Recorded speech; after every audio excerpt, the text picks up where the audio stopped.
Para a gente começar essa segunda hora do Tom Maior, quero te fazer uma pergunta. Você sabe o que é planejamento estratégico? Você aí, dono de uma empresa ou empreendedor individual, você tem um planejamento? Planeja suas finanças, planeja seus objetivos? Pois é, hoje esse é o assunto da nossa série Faça e Seja a Solução e a gente vai falar sobre isso com a Alessandra Campos, economista, que já está aqui plugada com a gente. Boa tarde, Alessandra, seja bem-vinda.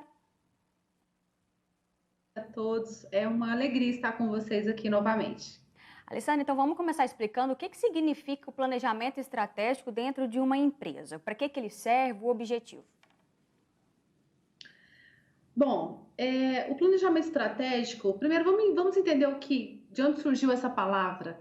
A palavra estratégia surge na arena das guerras.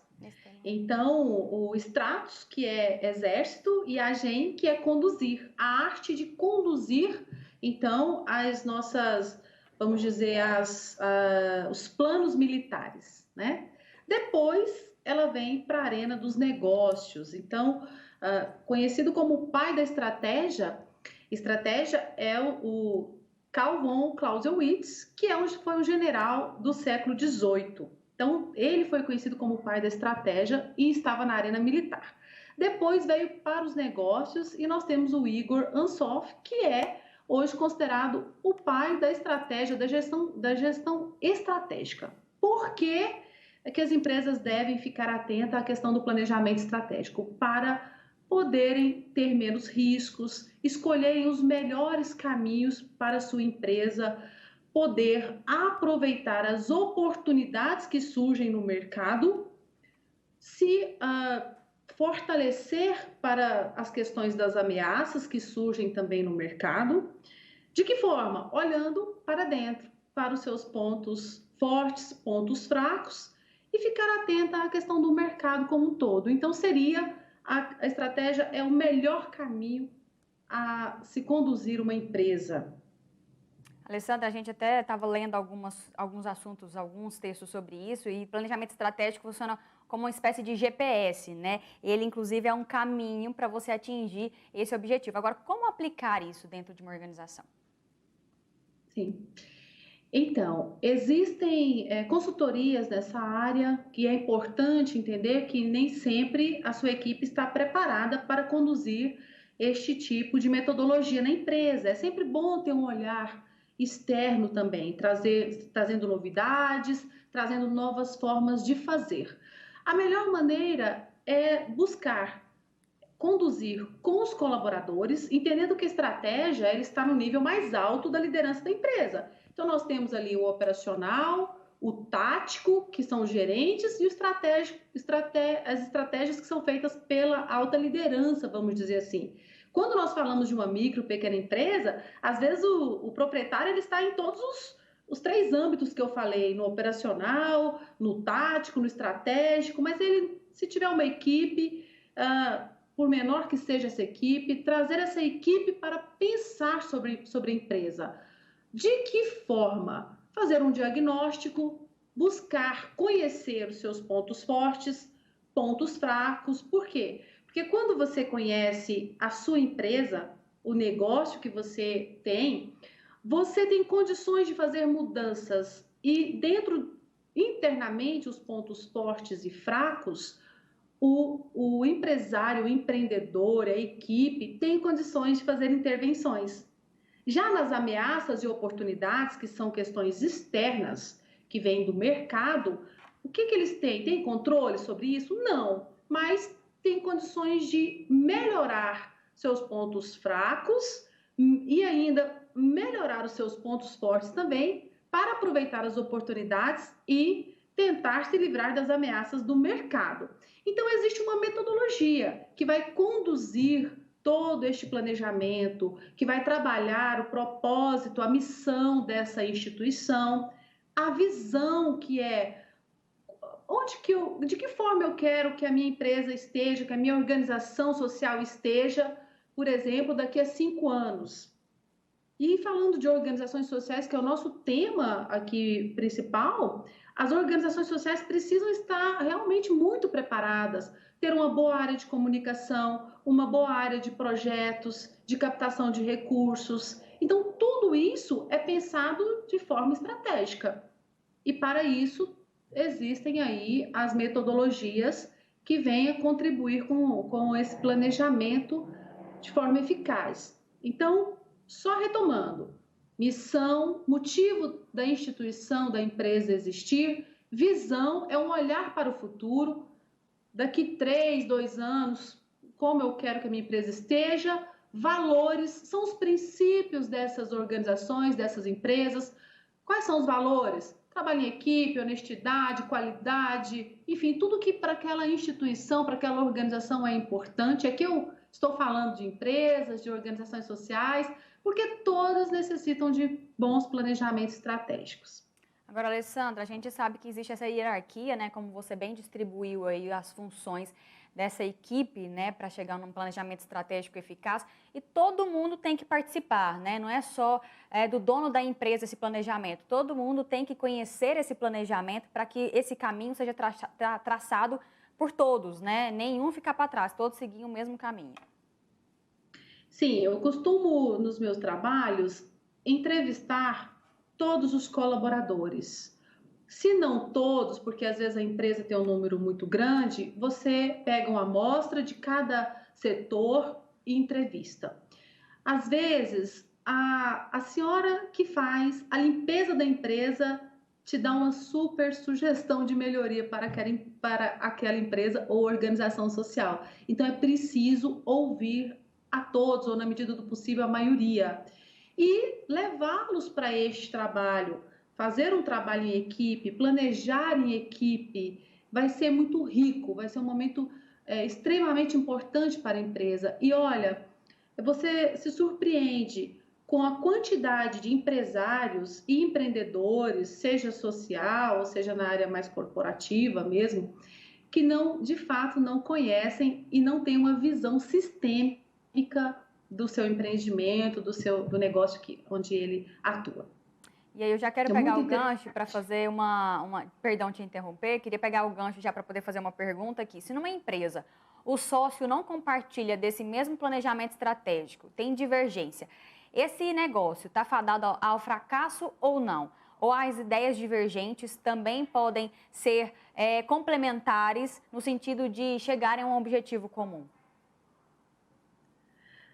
Eu acredito que as ideias divergentes, desde que no final isso acabe em consenso, pensando na melhoria do negócio de uma forma ampla, como assim ampla? Nos níveis de pessoa, produtos, serviços, processos, gestão, liderança. Não importa se tem um sócio que tem um pensamento diferente, às vezes esse pensamento faz enriquecer todo o processo. Então, o importante é que no final realmente aconteça de pensar no que é melhor para a organização, para as pessoas que são ali o público interno, que são os colaboradores, o público externo, que são os clientes, como um todo, processo, meio ambiente, a gente não pode esquecer, tudo isso é transversal. A empresa e a organização social se complementam nesse processo de cuidado com as questões ambientais, com a sustentabilidade, com cuidar, né, do nosso meio ambiente para as futuras gerações. Nós precisamos cada vez mais trazer este olhar para as empresas e difundir junto aos colaboradores, aos nossos clientes.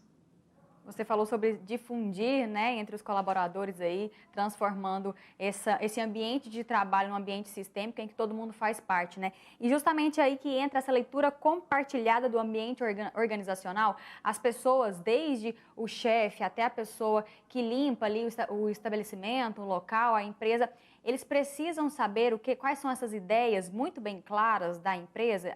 Precisa existir justamente esse ambiente compartilhado, sabe? Todo mundo sabendo o que a empresa quer, a visão, a missão dessa empresa.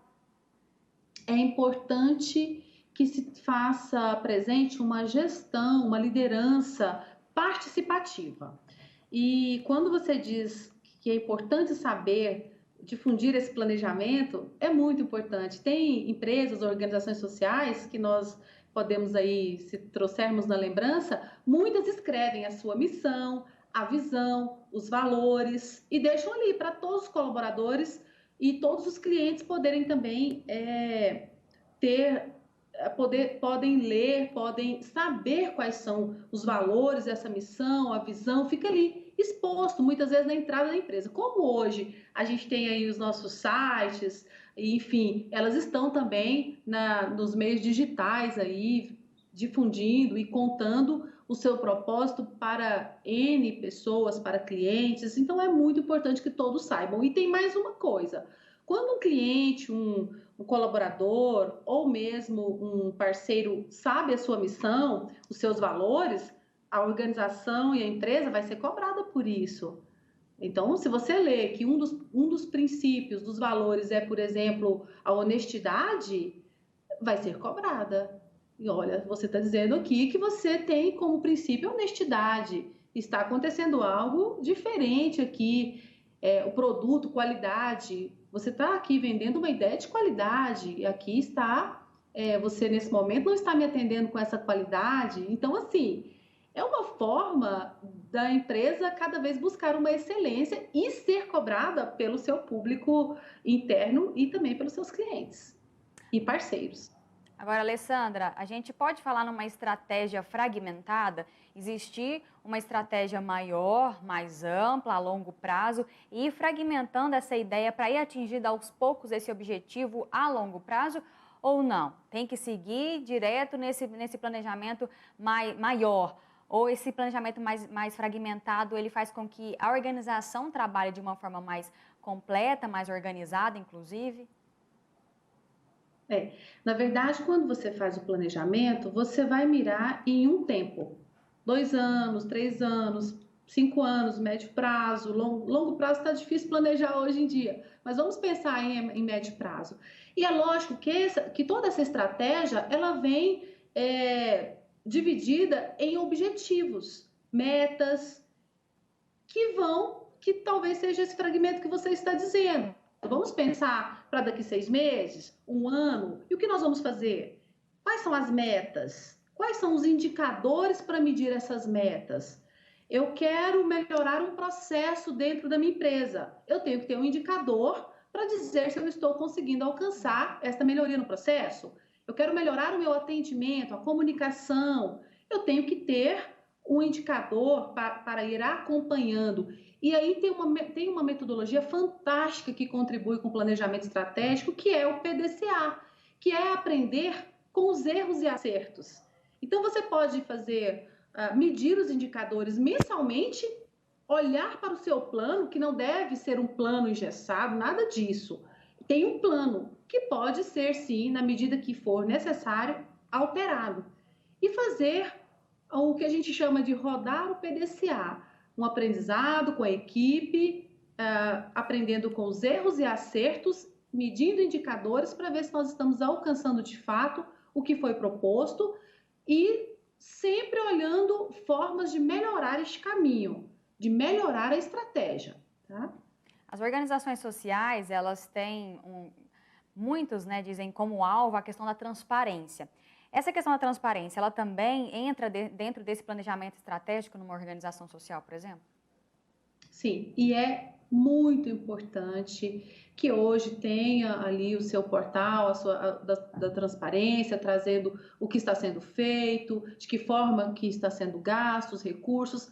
E existe também aquela preocupação em dizer para os financiadores com o que é que eles estão investindo, em quais projetos, quais os retornos sociais de impacto que esse investimento desses financiadores em projetos sociais está trazendo para a sociedade, para o meio ambiente, enfim, qual a finalidade. É super importante hoje, né? As organizações sociais precisam trazer essa transparência, é muito importante que tenham. Empreendedores individuais precisam contratar alguém para produzir esse planejamento ou ele consegue, até com essas dicas mesmo que a gente está elaborando aqui, Alessandra? O empreendedor individual, ele normalmente tem tem alguns com muita experiência de mercado, mas não com esta metodologia. Se nós conseguirmos que o nosso empreendedor social tenha um plano de negócio, olha que eu estou aqui no início, plano de negócio simplificado, nós estamos, vamos dizer assim, com bom resultado. A maioria dos empreendedores individuais são empreendedores por necessidade, não fizeram um planejamento antes de abrir aquela microempresa, porque é uma empresa que normalmente tem só um funcionário ou apenas ele mesmo como empreendedor, porque ele tem limites para ter funcionários, tem um faturamento limitado, ele, enfim, é quase que solitário na gestão do negócio, né? É ele e às vezes um funcionário só. Mas se nós tivermos pelo menos um plano de negócio simplificado, esse é meu recado. Para quem quer abrir ser um microempreendedor individual, faça um plano de negócio. Depois nós vamos pensar no planejamento estratégico na medida que esse plano de negócio já existir, que a empresa for crescendo, aí nós vamos buscar mais estratégias. Mas, por enquanto, pelo menos um plano de negócio já seria excelente para essa classe de empreendedores. E você tem visto muitos microempreendedores, empreendedores individuais que acabam tendo que fechar ou desistir dos seus próprios negócios por conta do não planejamento? Ou isso é muito relativo, mas ou o planejamento ele afeta de fato o encaminhamento e o desenvolvimento dessa empresa? Tenho visto muitos, estatisticamente, as micro e pequenas empresas são 99% dos negócios no Brasil. Se não me engano, de 10, 4 fecham antes de 2 anos. Isso, estatísticas antigas, que agora, possivelmente, esse quadro está muito diferente devido à questão da pandemia. Nós ainda não temos uma estatística de tudo que está acontecendo agora. E boa parte dessas empresas fecham por falta de planejamento. E não é o planejamento estratégico, que já é uma metodologia usada um pouco à frente, não. É esse planejamento que é o plano de negócio, o projeto de viabilidade econômica. Algumas empresas chegam a buscar recursos em banco e esse recurso não é suficiente, por exemplo, para fazer a instalação da sua indústria. E aí ela fica com um problema na mão. Por quê? Às vezes não tem um bom projeto feito, não fez o projeto de viabilidade econômica, não fez o plano de negócio. Enfim, ela já entra com a chance de não dar certo muito grande. Então, assim, falta de planejamento é um dos grandes motivos do fechamento das empresas no nosso país. Mas aí, Alessandra, depois que a bola de neve está criada, tem como planejar para dissolver essa bola de neve e voltar aí, pelo menos, a tentar reerguer esse negócio?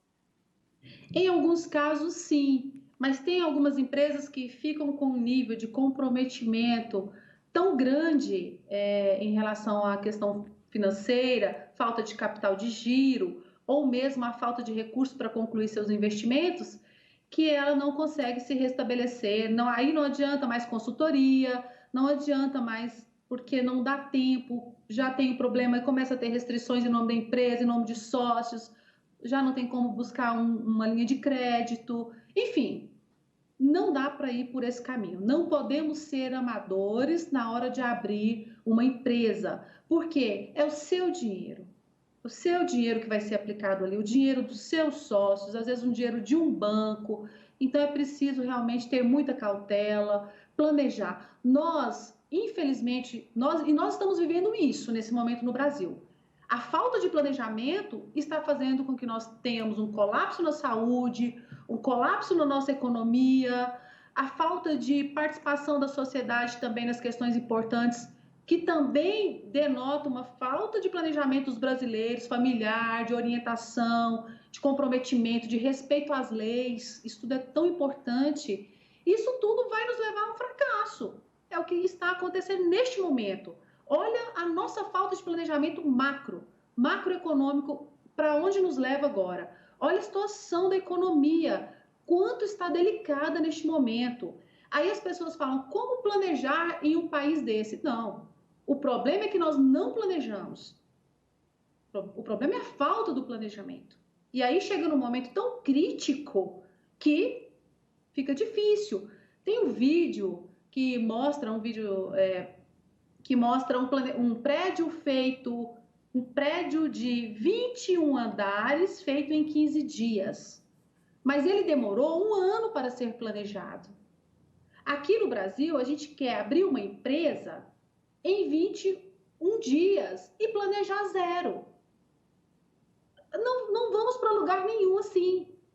Até para você plantar uma flor, uma mudinha de flor na sua casa, você tem que planejar para que ela realmente vai florescer, o que vai dar certo, onde você vai colocar, que tamanho vai ser aquele vaso, onde você vai arrumar essa terra.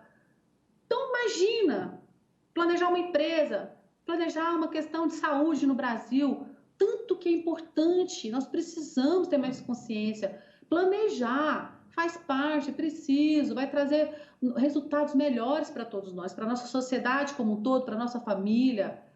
Hoje nós temos mais de 65 milhões, bom, isso aí também não é um dado tão recente, 65 milhões de pessoas que estão devendo, com dívidas.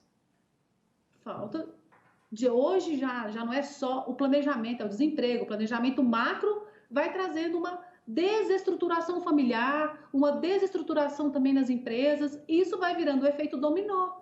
É preciso parar, é preciso planejar mais e executar com menos tempo. Nós queremos executar rápido e não planejar. E aí nós perdemos muito tempo executando, errando, às vezes aprendendo com os erros, às vezes não aprendendo. Repetindo erros. Alessandra, eu percebo que às vezes é falta até de uma cultura de planejamento, né? Eu até ensino meu filho a essas questões de planejar, de economizar, de pensar no futuro. Eu acho que a minha geração não teve isso, né? De ensinamento, de planejamento mesmo, de como cuidar, até planejamento pessoal, planejamento financeiro. Qual é meu sonho? O que eu tenho que fazer para alcançá-lo? E o planejamento financeiro? O que eu quero comprar? Onde eu quero morar? Né? Então, eu acho a gente muito imediatista, né? De querer agora, de querer abrir empresa rápido, sem precisar planejar, sem nem medir a consequência de um possível fechamento posterior ali, caso não dê certo, né, Alessandra? Então, eu acho que falta um pouco dessa cultura nossa mesmo, de gostar até, inclusive, de planejar a nossa própria vida. Aqui a gente vai aprendendo depois das surras, né? Mas você está falando da sua geração, a geração dos anos 90, 80, que viveu a hiperinflação no Brasil. Você já deve estar ali na geração do Plano Real, que já estava um pouquinho melhor. Hoje que as coisas, a economia realmente perdeu-se muito nos últimos anos, né? Várias crises, mas de fato é uma cultura que a gente precisa retomar, que a gente precisa conquistar aí essa virtude da organização, do planejamento, porque nós vamos viver melhor, nós vamos ter mais qualidade de vida, nós vamos ter uma sociedade mais feliz, mais organizada, enfim, é bom para tudo, né? Com certeza. Alessandra, eu te agradeço muito pela sua participação aqui no Sagres em Tom Maior. Boa tarde para você. Boa tarde, eu que agradeço. Um grande abraço. E a entrevista completa dessa série Seja e Faça a Diferença você vai ver daqui a pouco no sagresonline.com.br.